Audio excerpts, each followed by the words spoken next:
Welcome to part 2 of the NBA season review. Go watch part 1 where I explain everything before you watch this one. I'll put a link in the description. In that episode, we talked about the rookies, the offseason prior, and the awards. Now, we have 4 topics in today's video. I'm going to be going over the best performances of this year. I'm going to be going over the trade deadline moves. I'm also going to be going over the most surprising and disappointing teams and the most disappointing players, and going over just a quick skim of the standings this year. So we're going to get right into it. So for best performances, that's what we're going to talk about first. I didn't want to miss a very obvious one, just to play it safe. So I took this snapshot from ESPN.com, where they did the top 25 players by best performance. No, I'm not going to go over all of them. I'm going to go over the notable ones. So you have Joel Embiid, 50 points, 17 rebounds. Jokic, 50 points, 12 rebounds, 8 assists. I remember I was watching that game. Tatum, 60 points. Fred VanVleet's 54 points, also watching that. Bradley Beal's 60-point game. I'm pretty sure they lost this game too. Russell Westbrook, 35 points, 21 rebounds, 14 assists. And I think this should be a little bit higher, but Steph Curry's 62-point game against the Portland Trailblazers. Now, I'm not going to go over all of them. You see Steph Curry, another 57-point game at the number 12 spot. You see Kevin Porter Jr., surprising, 50 points and 11 assists. And you see Gary Trent Jr., 44 points, and he shot like 70% that game. So I'll give this screen another 5 seconds before we move on. Just look at it, whatever. Okay. Now, before we get into trades, I want to talk about some buyouts. There were only 2 notable buyouts, and that was Andre Drummond got bought out by the Cavs, signed with the Lakers, and Blake Griffin, who got bought out by the Pistons and signed with the Nets. And before I move into trade deadline, these aren't obviously all the trades. These are just some notable ones, and I'm going to be going over my opinion. So I'm curious to see how long this video is going to be. So this trade was not on trade deadline. It was a little bit before, 10-20 games before, but it was too big of an event in this NBA season to not be put into a video. So this is the James Harden Super Team trade. So basically, the Rockets receive Caris LeVert. The Pacers receive Victor Oladipo. No, what? Sorry. The Nets receive James Harden. Cavaliers receive Jared Allen. The Rockets receive Victor Oladipo. And the Pacers receive Caris LeVert. So I'm going to be going over this trade and who won it. So coming in at last place, I think that the Rockets lost this trade. They literally traded their star shooting guard for a worse shooting guard. Victor Oladipo is still okay, and they don't even have him anymore. And they lost. He's worse. They definitely lost this trade. Third place in terms of winning it, I have the Indiana Pacers. They got a nice young shooting guard in Caris LeVert. They didn't really give up much, but yeah. Number 2, we have the Cleveland Cavaliers. Cavaliers, they got Jared Allen, and you can argue that Caris LeVert is better than Jared Allen, so the Pacers should have been winning it. But the Cavaliers gave up literally nothing. I'm not even sure what they gave up to be involved in this trade, and they got a nice young center. And obviously, and that's James Harden. I know they didn't win the title, but you got James Harden. This is still the best. This is the best by far. The Nets definitely won this trade. But yeah, some trade deadline trades. We have the Norman Powell and Gary Trent trade.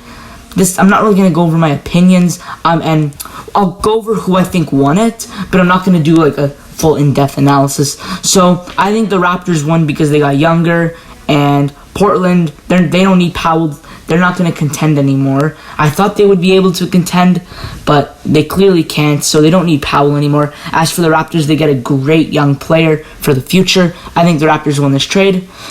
The Orlando Magic blow-up.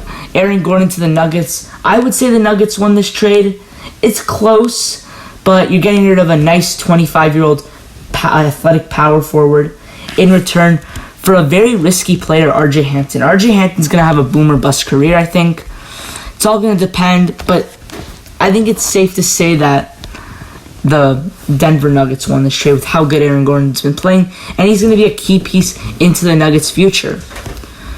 The second Bulls trade was Vucevic to the Bulls in return for Wendell Carter and a first-round pick and Otto Porter. This could go either way. I think the Magic will be able to win this trade, but it all depends on how the Bulls do next year. If the Bulls make the playoffs and they're gunning for contention, then I think that they win this trade. But the Bulls lost their first-round pick this year, so it all depends next year. If they can make the playoffs, I think that that's enough and the Bulls will win. But the Magic are getting a nice young center in Wendell Carter, and they got a first-round pick that ended up being, I think, the 8th overall pick. That could turn into something. So this is a pretty fair trade, but I would honestly give the Magic the slight edge just because the Bulls aren't going to be good anytime soon. Evan Fournier to the Celtics. Now, this is very one-sided. The Magic got 2 second-round picks for Fournier. The Celtics get a great wing that can shoot off the bench to add depth, and the Magic got 2 second-round picks that will probably end up in nothing. So, definitely, Celtics win this. And the last trade for the trade deadline, we have the Miami Heat get Victor Oladipo. Now, there were other trades like JaVale McGee and JJ Redick, but these are the notable ones. Victor Oladipo to the Heat for Kelly Olynyk and Avery Bradley. I don't know who I would give this to. This wasn't a very good trade at all. Like, the Heat already had this cluster of guards: Goran Dragic, Tyler Hero, Duncan Robinson, Kendrick Nunn, and they just didn't really need that. Now they really struggle at power forward. But the Rockets lost a lot of skill too, so I'm not sure who I would give this to. It wasn't a very good trade for both sides. Like, they should have just kept their players. Now we're moving on to most surprising and disappointing teams. So I'm going to start off with surprising teams in the East and disappointing teams in the East, and surprising teams in the West and disappointing teams in the West. The two most surprising teams in the East were the New York Knicks and the Atlanta Hawks. Nobody really expected them to, I had Atlanta barely making the playoffs, or I don't even think they had them making the playoffs, and I had the Knicks as one of the worst teams in the league. And they made the 4 and the 5 seed. They played up in the first round, but they both showed that they're really good teams, and on top of it, they're young. And the two most disappointing teams are the Boston Celtics, because Boston should have been a lot higher with Kemba, Tatum, Brown, and then you have Fournier off the bench, Tristan Thompson, Marcus Smart. Boston should have been better, but Kemba played terrible, and just overall as a team, they disappointed this year. And I think you can tell the Toronto Raptors. Yeah, the Raptors really disappointed. Like, I understand that they lost Ibaka and Gasol in free agency, and they really lacked center. But I didn't think that would bother them, because we've seen the Rockets do small ball in the past and other teams do small ball, and it's worked a little bit. But for the Raptors, I thought that they would be really good with small ball, because you have Van Vliet getting better, you had OG getting better, you had a great up-and-coming rookie in Malachi Flynn getting better, you had Pascal Siakam getting better. Just overall, I thought they would improve a lot this year. But the Raptors really disappointed as a 12 seed, going 27-45. And now moving on to the West, the Jazz and the Suns are the two most surprising teams this year. And I think this is kind of obvious. Like, every other team, I can see where they are in the standings. And when I think of top two, I maybe thought the Lakers and the Clippers were like the Lakers and maybe like the Nuggets or something, but not the Jazz and the Suns. The Suns got Chris Paul, so I can see why they were good, but the Jazz just played flat out great this year. Don't count playoffs, but they played flat out great. And just overall, these teams really surprised. And one disappointing team was the Lakers. I just had to put a disappointing team, because the Lakers didn't even disappoint. Like, when they were healthy, they were winning games, but they were injured, so I guess that counts as being disappointing. But yeah. And now we're moving on to the most disappointing players this year. Now, I couldn't really think of much, but I thought of Kevin Love, really disappointed for the Cavs. Aaron Baines, I didn't even want to put him in a Raptors jersey. He got me so mad as a Raptors fan, just the way he would never hit a shot, and the fact that he was supposed to be so good. He really disappointed this year. and he definitely won't be back in Toronto next year. Kemba Walker still played great. He still played really good, but just not as good as everyone thought he would. And Ben Simmons, he was a great defender. I'm not even going to include the playoffs. He was just bad in the regular season. I'm not going to include playoffs. He was a great defender, but just overall just had a worse year. Every year he gets worse. And I can't really explain it. Now we move on to the standings.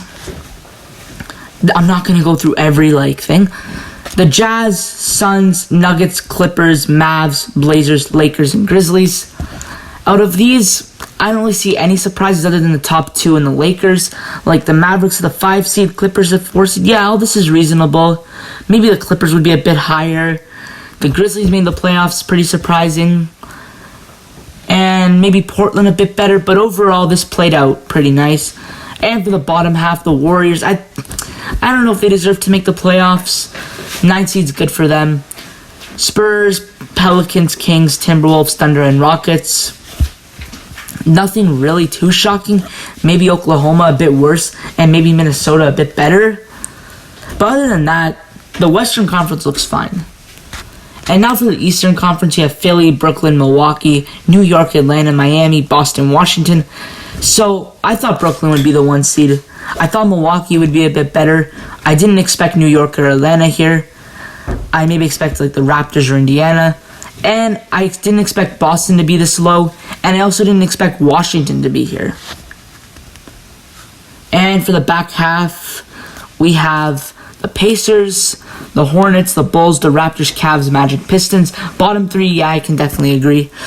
The Raptors, maybe a bit higher. Same with the Pacers. They should have been in the playoffs. The Bulls, ever since acquiring Vucevic, I thought they would be at least the 10 seed and make the play-in tournament. And Charlotte really surprised me this year. So that's it. That's what wrapped up for part 2. Go watch part 1. I'll put a link in the description. Be sure to subscribe, and we'll see you in the next video.